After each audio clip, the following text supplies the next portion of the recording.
Bismillahirrahmanirrahim. Assalamualaikum warahmatullahi wabarakatuh. Bertemu kembali dengan saya Ustazah Iren dalam pelajaran IPA. Hari ini kita akan membahas materi yang dilanjutkan dari minggu lalu. Silakan dipersiapkan buku catatan dan alat tulisnya karena hari ini kita akan memasuki materi terakhir di sistem gerak manusia, yaitu materi tentang otot.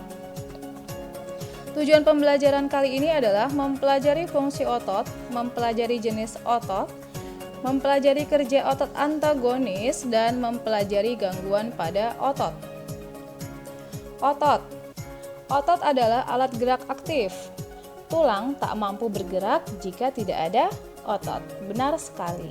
Jadi, otot ini alat gerak aktif. Ini sudah saya bahas di pertemuan awal ya.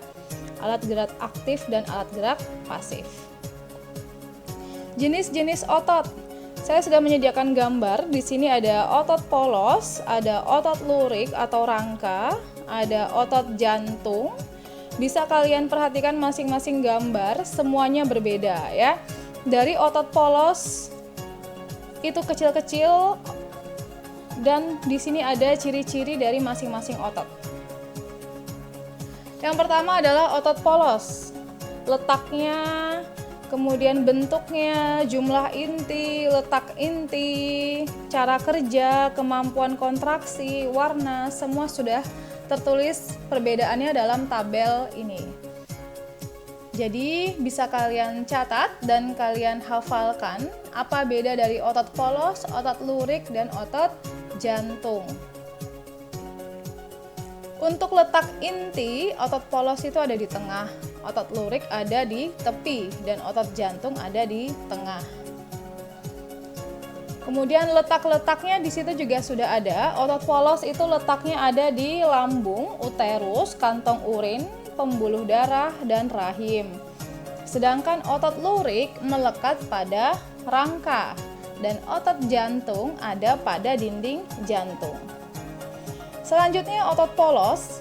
Ciri-ciri dari otot polos adalah berbentuk gelendong, ujungnya meruncing dan tengahnya menggelembung, warnanya polos, inti satu berada di tengah, bekerja secara tidak sadar, lambat merespon rangsang. Yang terakhir adalah letaknya berada pada dinding usus, kemudian saluran kelamin dan dinding rahim.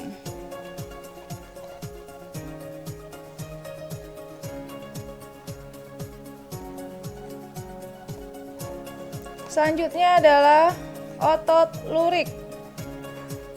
Ciri-ciri otot lurik di sini berbentuk silindris dan memanjang, kemudian warnanya lurik, inti banyak, letaknya di tepi, bekerja secara sadar, cepat merespon, dan letaknya melekat pada tulang. Jadi kalau otot lurik ini lurus ke bawah ya, dan intinya berada di tepi. Yang terakhir ada otot jantung, ciri-cirinya berbentuk silindris bercabang, kemudian membentuk anyaman, warnanya lurik, bekerja secara tidak sadar, lambat merespon rangsangan, dan hanya terdapat di jantung.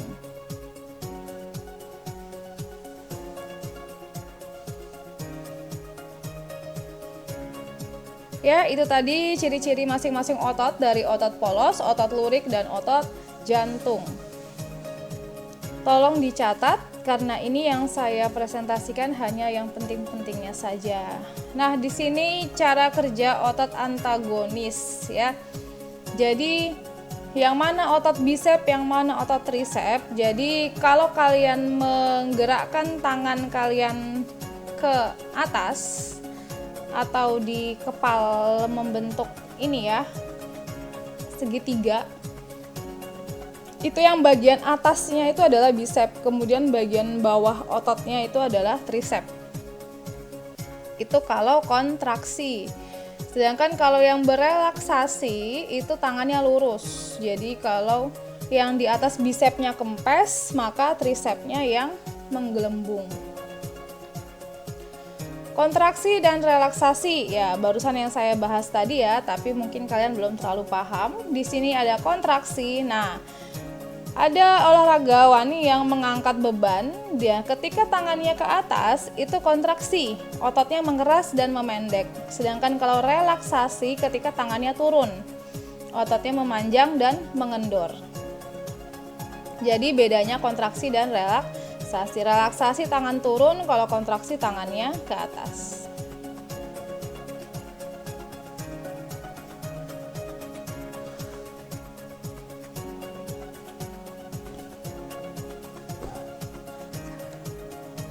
Ya, selanjutnya kerja antagonis. Di sini ada abduksi, ada adduksi. Ya, perbedaannya adalah kalau abduksi itu dari bawah ke atas. Jadi tangannya di bawah kemudian naik ke atas. Sedangkan adduksi itu turun ke bawah, dari atas turun ke bawah. Ini ada gambarnya ya. Jadi abduksi dengan adduksi.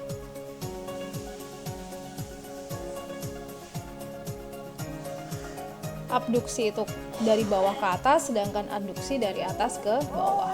Kemudian ini ada elevasi dan depresi. Elevasi itu mendangak ke atas, sedangkan depresi menunduk ke bawah. Jadi kalau orang yang sering menunduk ke bawah, kebanyakan otot depresinya ya. Jadi perbedaannya elevasi dan depresi. Ini mudah banget ini bedain ya. Kalau lagi depresi pasti nunduk. Kalau dia ke atas berarti menandakan elevasi.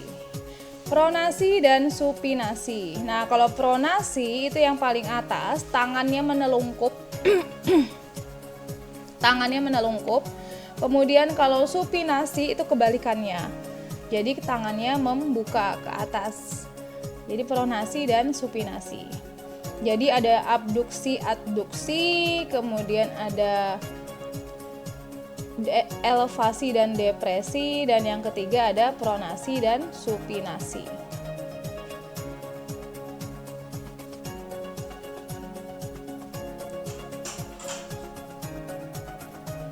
Ya, yang terakhir ada gangguan pada otot. Gangguan pada otot ada hipertrofi, ada artrofi, ada distrofi. Jadi kalau hipertrofi itu tidak sempurna ya. Jadi seperti yang gambar ini, sedangkan kalau manusia normal itu bentuknya seperti ini. Kemudian kalau yang tidak normal dia membutuhkan bantuan. Artrofi kalau yang normal itu ketika dia berkontraksi maka bisepsnya lumayan agak membesar, tapi kalau yang artrofi tidak normal ketika dia berkontraksi bisepsnya hanya kecil saja. Yang terakhir ada distrofi. Nah, ini distrofi juga sama. Itu bagian otot-ototnya tidak mengembang. Jadi bisep dan trisepsnya tidak berfungsi baik.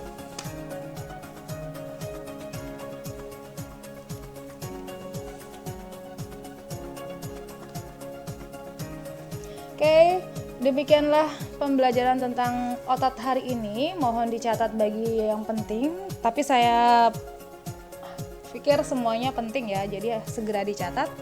Kemudian catatannya harap disimpan, dirapikan. Terima kasih untuk hari ini. Wassalamualaikum warahmatullahi wabarakatuh.